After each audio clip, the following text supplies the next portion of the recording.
Welcome back to another episode of Beyond the Check Service Industry Podcast. I am Reyshan Parker, and if you have not yet, please go watch my television series Beyond the Check, now streaming on Amazon Prime and Fox's Tubi TV. Fox's Tubi TV, it's free TV. I have a fantastic guest today. She is a certified heart-centered transformational healer, a shaman, spiritual teacher, digital artist, published author, poet, and motivational speaker. She has extensive experience and passion for helping individuals to discover and tap into their true self in order to unlock their potential to experience their desired life in terms of abundance, relationships, and personal well-being. Ladies and gentlemen, Atousa Raissyan.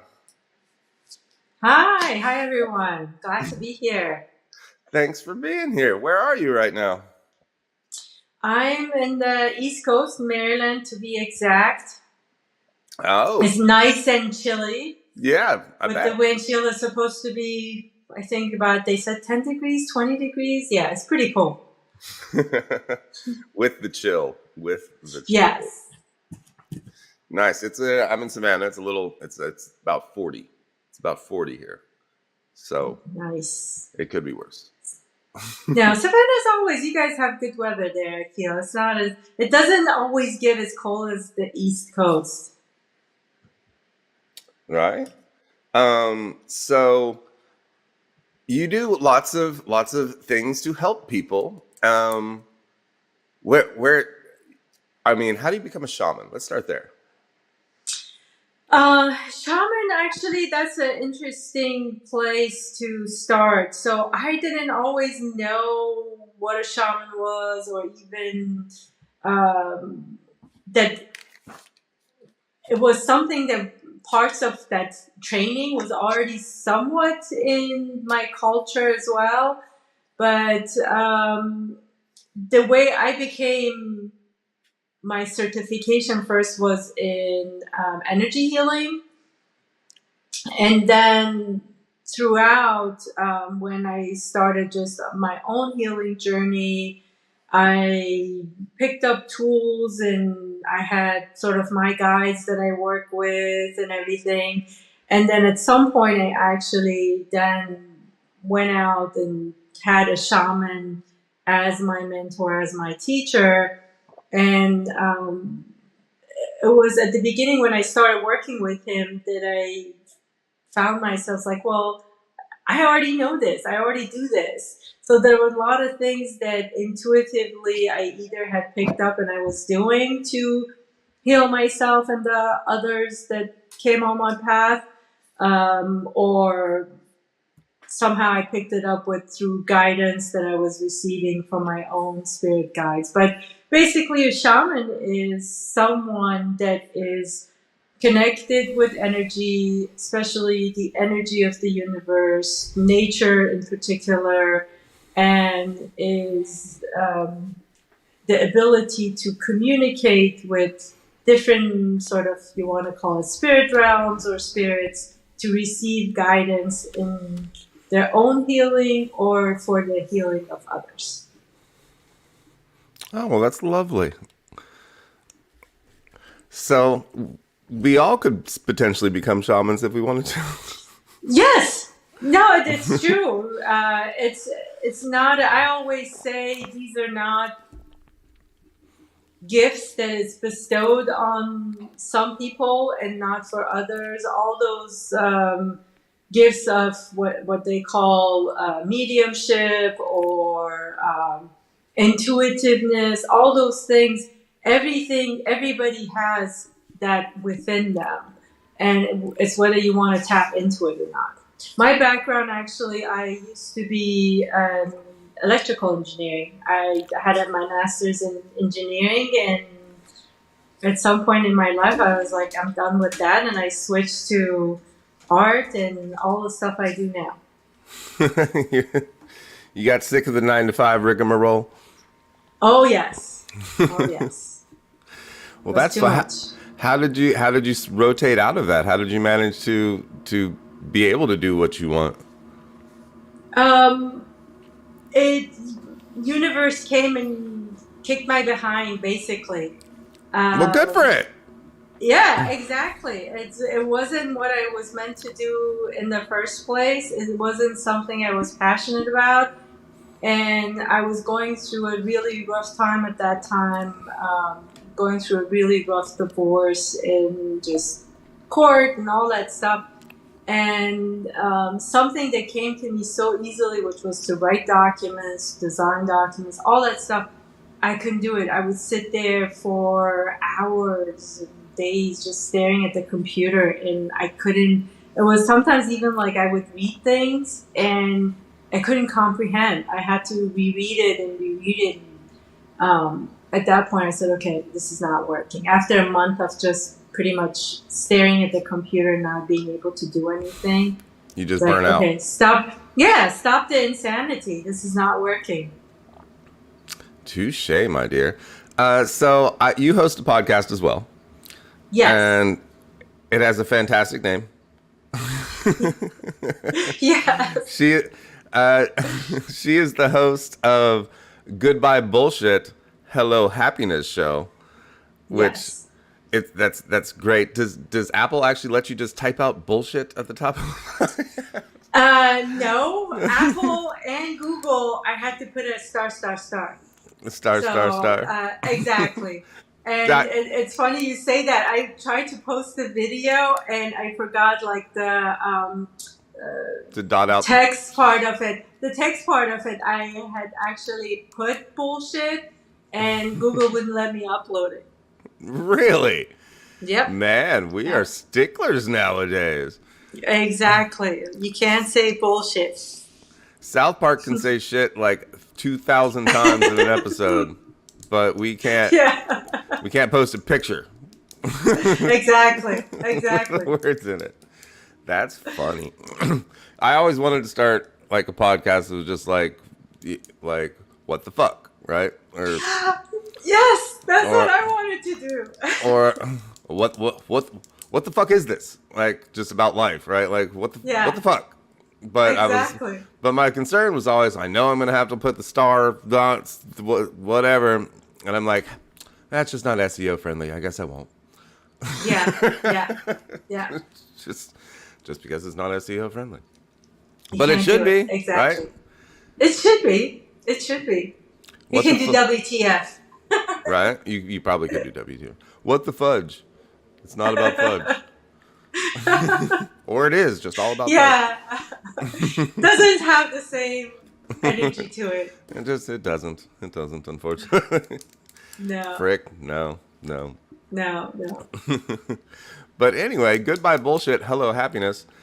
I mean, basically that was the stepping stones of your life. Was you got sick of the bullshit and decided to turn to happiness and be solistic, because it's right there. It is, and that's what the show mainly. I try to get the message out there for people to know life is simpler than we let it be, and being happy is easier than we think as well. You know, once you start saying goodbye to the bullshit, which means, you know, saying goodbye to the rules that you didn't even set for your life. You're picking up on society's rule for your life, or things that were passed down to you, and you're still following it without even thinking about it. Well, is this right for me? Is this good for me? Does it make me happy? And once you start letting those things go, you know, you'll find your You have happy to have place. faith. You have to have faith in the universe to let go, and believe. You do. And believe that the abundance will come to you in whatever way it's meant to, and that's scary You as do. shit, right? You do. But the thing for me is that universe is already kicking your ass because you're not trusting it. Once you Right. let go, it's like you're going there no matter what, kicking or screaming or willingly. So might as well enjoy the journey, let go, and trust. And it's not just in trusting in the universe, that's a part of it, but trusting yourself and your own knowing that, you know, as long as I'm making the choices that feel good to me and make me happy, you know, I'm going to trust that everything else is working out. So start with yourself first. Trust yourself. Yeah, I feel like it's just hard for because everybody's different. Everybody comes from a different lifestyle or a different Mhm. economic background, and you know, and you can falter in either way. So even at a high economic background where you have everything that you need and you're still not happy because you're still told to do something that maybe you don't want to do. But also on the flip side of that, you have all that money. You can just be like, whatever happens, happens. We're good. But if you are, stuck working, at a gas station, making minimum wage, and waiting for the thing to happen, or buying lottery tickets, hoping that that'll happen, or, grasping at all the straws that are out there and not knowing what it is you want to do, like not knowing what your purpose is because you're just, surviving, right? How can we make our inner selves find peace and happiness with our situation? You know what I mean? Yeah, no, perfect, actually, perfect question because that's the struggle I had in my life as well. I didn't grow up with money. And growing up, I was thinking that I need to find a way to my happiness dependent on me being independent, and my independence and getting all those things that I wanted required me to have a job that was very successful, hence the engineering. And I did it. I was very successful at it, made a lot of money. And that money went like this, actually. All of it, gone. Everything. Yeah, it goes faster than you think. And, but the thing was that with that, that's where the start began was the beginning for me to see that um, the money didn't make me happy, the job didn't make me happy, and really take that time to go inside and figure myself out. And the two biggest challenges, like we talked about earlier, part of it was trusting myself and my knowing. And for that, I said, okay, I have lived my life pleasing others, doing things for others. I made the money, but I was miserable, and that money was gone. So now let me try a different way. How about if I start finding out what is it that I'm about? What is it that truly makes me happy? And then also it required a shift in the mindset of that abundance versus money, abundance versus cash, abundance versus paycheck. Mm-hmm. And the more I open myself to seeing the abundance around me, even in the air that I'm breathing, even in this, clean water that I have, the roof over my head, my clothes, everything around me, I saw abundance. And I was grateful for anything that I was receiving. And I opened myself saying that, okay, I'm going to open myself to the universe, saying that my abundance just doesn't come through a paycheck. It can come in any shape or form, and it's always Mm-hmm. coming to me. I That think we, was the shift. I think we forget that abundance isn't necessarily monetary items or stuff, right? Exactly. It's the people around us. It's the love that we receive from others. It's the love that we give to others, right? It's the amount of love that we have to offer or the light that we have to shine. And Exactly.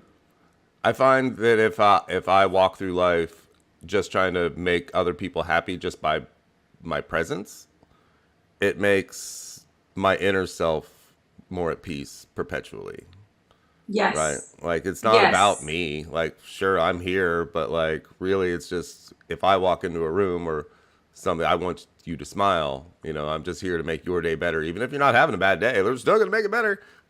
Just Yes. you know. Yes. But it also takes for others to be open to that. How many times people have gone out, even a simple gesture in a grocery store where you open the door for somebody else, smile to somebody else, said Hmm. hello to somebody else, and they were in their own zone and didn't even notice, didn't even say thank you. But when you open yourself up to seeing that abundance in love, in those things that's coming to you. Even somebody holding the door for you when your hand is full, even somebody smiling to you, and that day you were just having a bad day and that smile made your day or made you feel happier. That's abundance. That is love, as you mentioned it. Beautiful. Bravo. Yeah, it's amazing to see the world today. I mean, even when I was younger, I feel like people really have woken up more, and you can see just the kindness in people. They've all become like grandparents. I'm just gonna run with that metaphor for a second. That like your dad grumpy, never let you do anything right, but by the time he's a grandpa, he tells you he loves you. He's just the nicest, sweetest thing in the world. And I feel like people's personalities or viewpoints on life have really become just exceptionally more compassionate just in general across the board. And weirdly, social media helps with that. I agree. I think because now that everybody's waking up to all those things that's happening outside themselves, seeing around the world, all those things that's happening makes you appreciate what you have, makes you appreciate the people in your life, and understanding that, hey, we're here just this is our temporary housing, and we're here for a limited time. There is an expiration. We don't know when that expiration is, this physical body. We're not here for a long time. We're here for a good time. Yes, exactly. It's not the quantity, it's the quality. Yeah. That's right. And, we're at the precipice of actually making or getting closer to world peace. We got one little war right now, one little baby war. But comparatively speaking to the rest of history, that's nothing. So yeah, there's definitely hope. We've been moving in the right direction.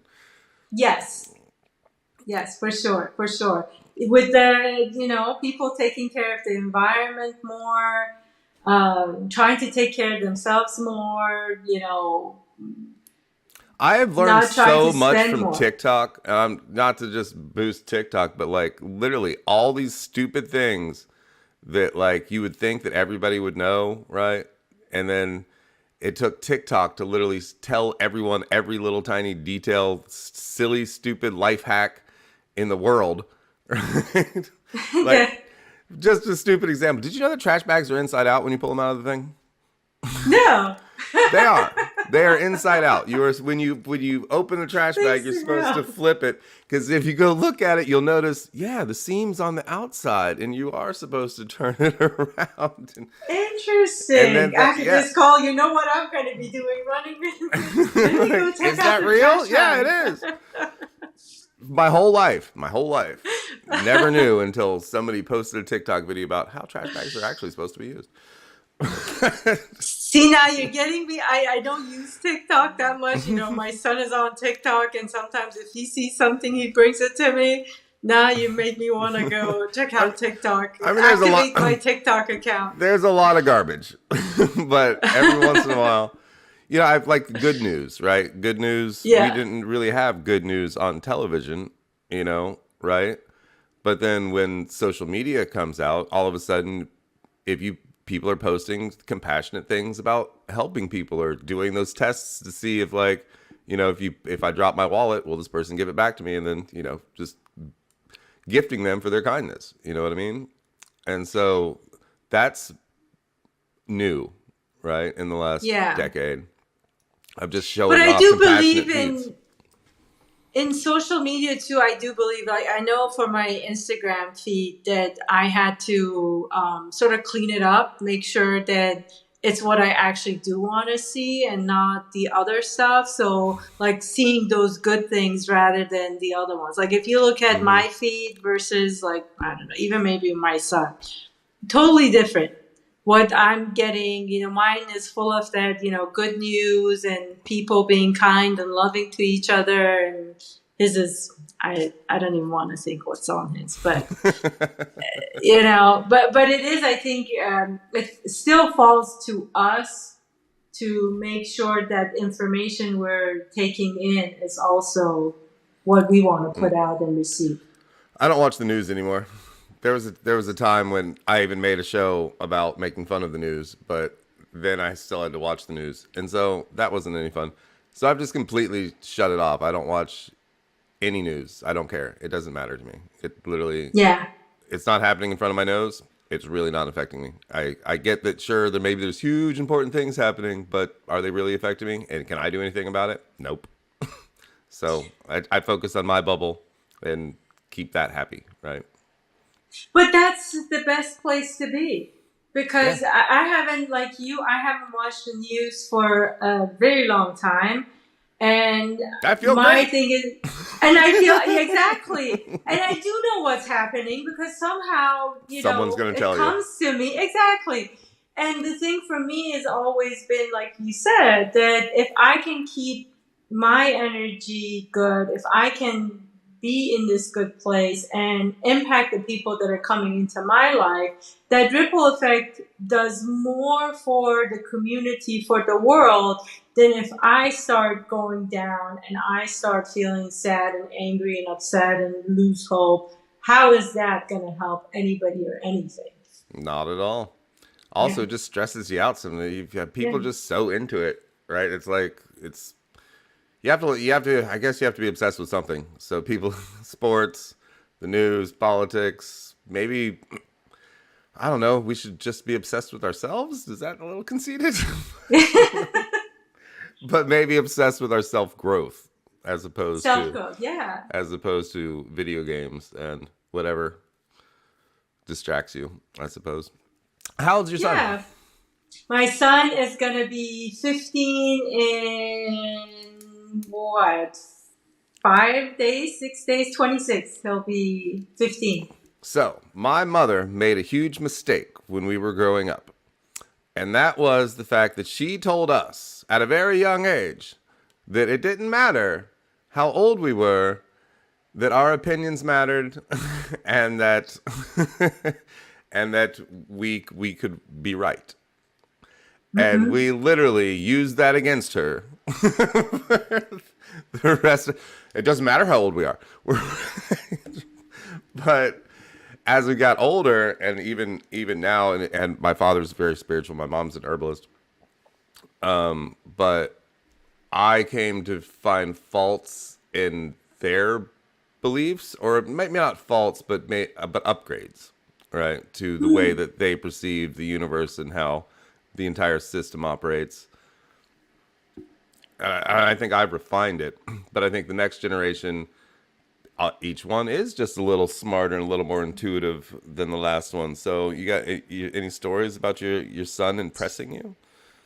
That is the whole purpose, actually. I'm glad you said that. That is the whole purpose of the kids, to come and be better, evolved, and find those things. And yes, he is actually, I always say, he's my kryptonite, where that I can be zen and nothing will get to me. I can stay present, and he can go find that little parts, like, Mom, you forgot to clean this out. That's still in you. He finds all those little things that's been hidden inside and takes it out. Family And can do that to you. he's the only one. He's the only one for whatever reason. And I think it goes back to what you were saying, that because he is the next version and he can see things differently, he can move much faster than me and perceive much better than me. And I always tell him, like, I don't know how you do it.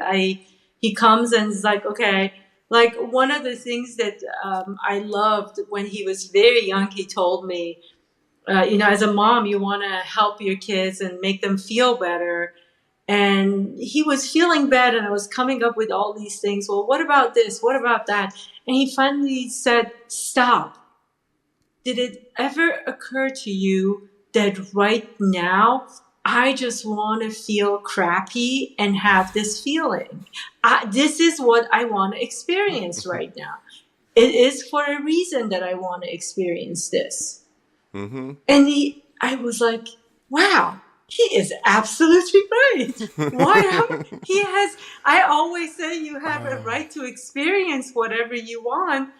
And if he's choosing for whatever reason to have this experience at this moment, he has every right. And I said, you're absolutely right. I'm off. Yeah, now that you mentioned, I do that to my wife like all the time when she's, and sometimes you just can't make it better, right? Like I just know I just need time I just need to feel this way, right? Like we just want to fix everything so bad, right? Like I just want to make it better. How do I make it better for you? Yeah. You can't always make it better. Sometimes you just have to let it play out, right? You do. And that's how, honestly, when I started doing that with him, not trying to fix it and just be present, I saw that how much better he moves and comes up with solutions and feels better by himself. And he's learning different techniques and methods that help him. And, nowadays he comes and he's like, I'm feeling this way, but I got it. Let me just go figure this out. And he comes back and I'm like, and there are times now I tell him, like, I don't know how you do it, but yeah, I see this. So you go figure out and come out of it however you can. And he does. And he does. Growing like a weed. Yes. Not a weed per se, but yeah, he finds his way. A tree, a strong sapling. All Becoming right, a tree. I take There we that. go. I love trees, so yeah. We all love trees. I knew I was naming trees for a while, and then I forgot their names, so I stopped. It's like, were you just random in the street or at your house? Trees that were around the area, right? Like if there was a tree that spoke to me, I was like, "Oh, what's up, Ted?" Nice. But like, a month or so would pass and I'd walk by the same tree and I'd be like, oh man, what was your name? I forgot your name. Maybe it was Fred. You have to put a face to it. You have to put a face to it. Yeah. That's fun. So you living lifestyle a little, what's your diet like? My diet is that I eat whatever feels good to me when it feels good. That's it. I Cool. don't have anything. I do eat mostly, organic, not processed food. But really, it's just when my body, I'm very in tune with my body. And that took a long time as well. It wasn't like, I was always this way. No, I wasn't always this way. But when I let go of all those things, I found myself, when I listen to my body, even if there's something like missing in there, for example, like my diet changes with seasons, I noticed, because each season is like my body needs some sort of nutrients that, in winter it doesn't need in summer. So just listen to my body. And do you find them in cravings? Like all of a sudden, like right now I'm craving a salad because I didn't eat any vegetables yesterday. But it's not because I'm consciously thinking about the fact that I didn't eat any vegetables. I'm just like craving a cucumber for some reason. Exactly. A lot of times, like I've noticed, I wanted something sweet, but it wasn't that I was having a sweet tooth. It's like I hadn't eaten something, or I hadn't had, my diet was in the way that I hadn't had consumed sugar, and I needed something So you need sugary. some sucrose in your life. Exactly. So I was like, have a date or have a spoon of honey, and that usually takes care of it. Yeah, I've lost the taste for lots of stuff that I used to like as a kid, right? And I don't know if it's just because my brain knows better now, or if my taste buds are more sophisticated, or if that shit always tasted like crap. Right? Like you like fast food, generally processed, like even potato chips aren't as good as they used to be. A steak, I don't really like the taste of just like a piece of steak by itself for some reason now. And I don't know why. I used to love it. And now when I take a bite, I'm just like, nah, I don't like that. But I don't know why. I don't know because I find it interesting. So my son, as a kid, he always was a foodie. So I don't know if it was because I exposed him to a lot of different foods and I made food at home for him.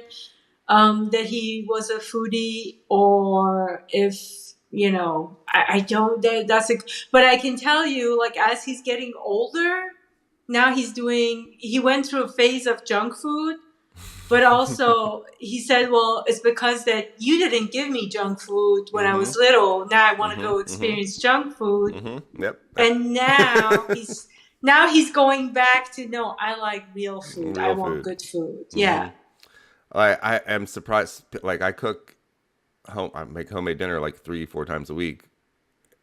And that's weird to people. People like, I haven't had like a home cooked meal in months. Like, and it's really? Like older people, like, 50-year-olds who are just like, what do you mean well, I don't cook, and I'm not married, so I don't, just eat out a lot.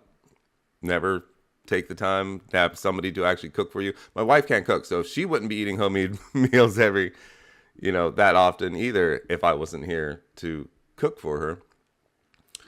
But I think it's maybe because you have a passion for, like, you enjoy it. And because I find that even my son doesn't know how to cook really, but there are times like he's motivated to even like make a sandwich for himself, or sometimes making eggs, or he even like makes up stuff. Sometimes it tastes good, sometimes it doesn't. But it's all about like playing around. Exactly.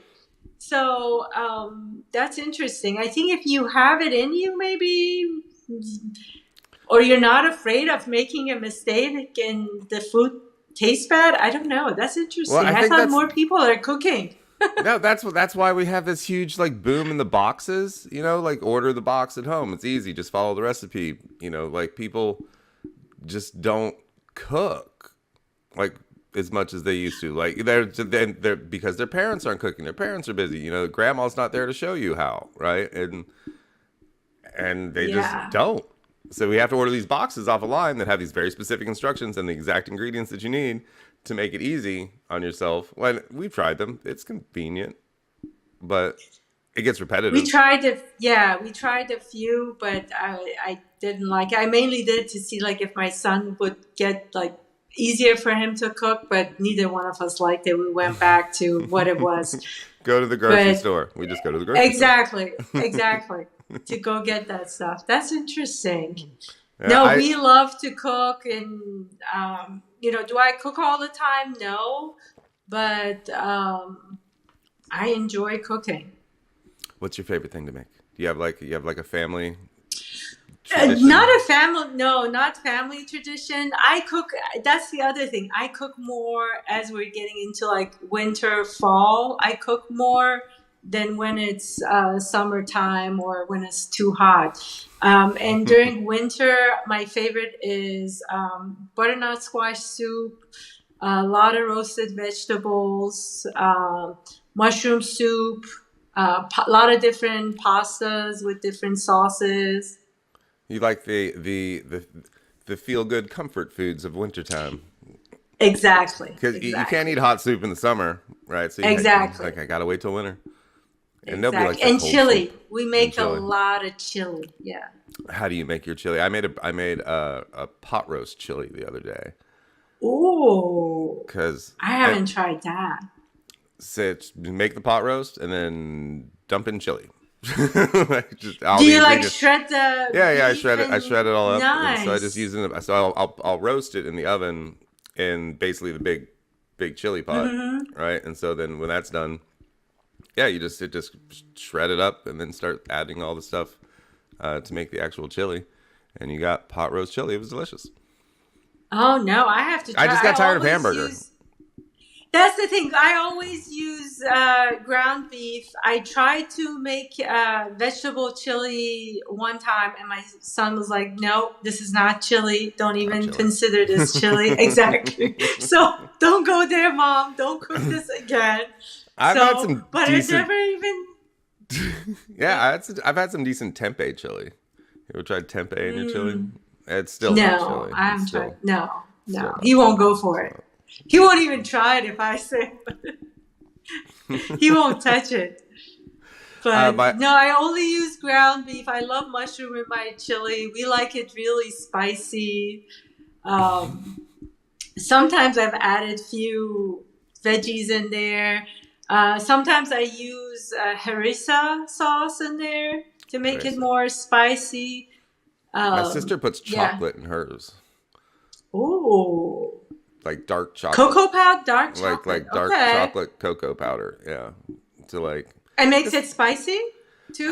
It gives it this like richness and kind of this like, you can almost taste the chocolate on the back of it, but it's not, it's not like chocolatey. It's just kind of this, it just gives it a different flavor. It makes it kind of richer and just, I don't know, it's weird.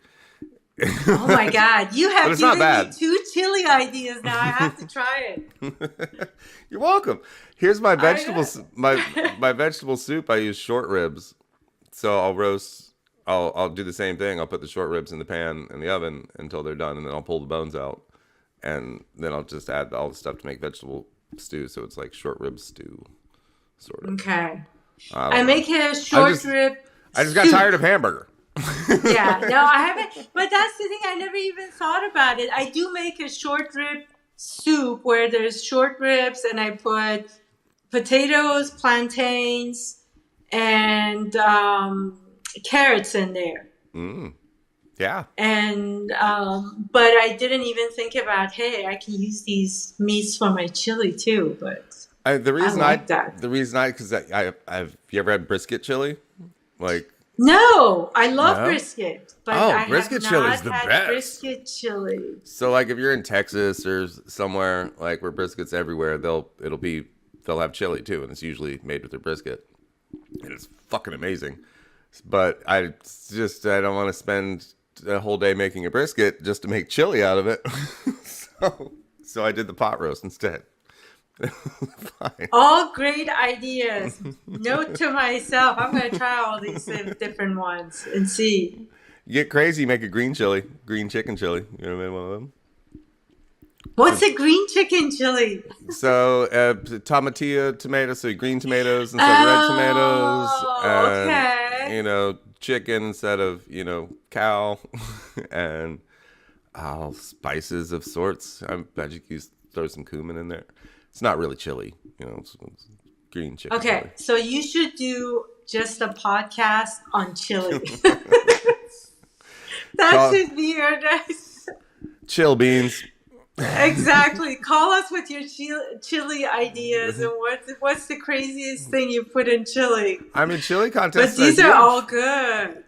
You ever been to one of like a local chili cook-off? We haven't here, but there were some we watched on, I don't know, my son, it was either YouTube or Netflix, but we watched some of those, the chili cook-offs. They're great. You would think Maryland would have one or two, even like in local towns. I'm sure. I just never next time looked you look into for one, it. You find one, you go to one. Okay, and I'll let you know how it goes. Oh, it's amazing. You get to eat like 50 different types of chilies, right? Just walk around and they give you a little bowl and spoon, and you get to judge them too. So you get to go vote on which one was the best and just eat a bunch of different chilies. You'd love it. Oh my God. I will. I'm going to do that.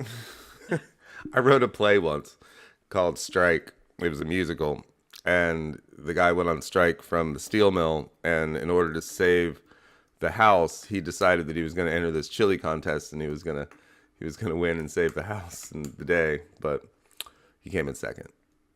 Oh, man. But it's okay. The strike ended. They got to stay in their house. They didn't win the lottery, but they were fine. Anyways. Do you have any fantastic just words of wisdom or sage advice you'd like to put out in the world? My favorite... No. My favorite message to everybody, honestly, is that start with yourself and start loving yourself. A lot of the things that's happening out there is out of fear, and fear is what's opposite of love. So Let go of your fears, and just every day find those things inside you that prevent you from fully unconditionally loving yourself. And once you find that, that's how you are going to be able to heal everybody around you. Send that love. Unconditional love is the key. Yeah, and we're always going to have a little bits and pieces of stuff that are gonna arise. Your frustrations, you that snappy attitude that you used to have when you were younger, you thought you were rid of, and all of a sudden someone brings it out, and you're just like, whoa, I didn't even know I could still be that much of a dick. But even bring love to that part. That's the whole point. Even when things like that come up, just if, I always say, be your own mom, be your own dad. That unconditional love that you have for your kid, send that out to yourself. So even when you're in that place, even if you had an attitude and something came up, you can still love that situation, love yourself, and say, hey, next time I have a choice, next time I'll do different. And being consciously aware of the fact that that's happening is step one. Just recognizing the fact that, oh my God, I don't have to act like that. I don't have to be that way. I don't have to let those things bother me. I don't have to trigger, but being aware that they're there is the only way you can love them. I think love them. Well, that's the thing. But when you make that conscious choice that I'm going to unconditionally love myself, that sets out that you become more aware of what you are choosing. And then when you're looking at what you are choosing, you're also becoming aware of your behaviors and your how you're handling different situations. So that awareness, I think, comes out more naturally out of it. Mm-hmm. But the first thing, I think, is that step that I'm going to unconditionally love myself, and sets that awareness in the choices you're making and the choices in your behavior and why they're there. Spot on. You got a book. You got a book somewhere. Where's your book? I was part of a multi-author book. I was creativity. Well, my chapter was Creativity Saved My Life. And there were 20 authors in this book. It's a pretty good book. It's on Amazon. Either search my name or find it on my website. And also, hopefully in 2023, I'm still working on it, my solo book. Ooh. That just talks about life in general and a little bit of everything in there. Nice. Well, I look forward to that. Do you have a title for it yet, or is it still a working title? Still working on it. I keep coming up with titles, and then a couple of weeks later, it's like, I don't like that anymore. So, still working on the title. Nice. Where can we go follow you at? I can shout them out for you, but look, you have several Instagram accounts going on here. The main one is at Atousa R, which is my first name and the first letter of my last name. But if you go to my website, everything's on there, which is my first name, last name.com, AtousaRaissyan.com. ATOUSARAISSYAN.com. It sounds like you're repeating just alphabet, random alphabet. Alphabet soup. ATOUSARAISSYAN.com. Oh, awesome. Thank you so much for hanging out with me today. Thank you. It was so much fun. Anytime you want me to come on board or try any chilies anywhere, let me know. This was good. I loved it. I enjoyed it. Thank you. Yeah, let me know if you try some chilies. We'll just do this again and just talk about your chili. Sounds good. All right. Awesome. Ladies and gentlemen, Atousa Raissyan. Did I say it right? Close. This time close. Atousa Raissyan. Perfect. Nailed it. Nailed it. Awesome. Well, thank you so much, Jonathan. Have a wonderful rest of your day and spread the love. Thank you. Bye, everybody. Go watch my TV show. Cheers.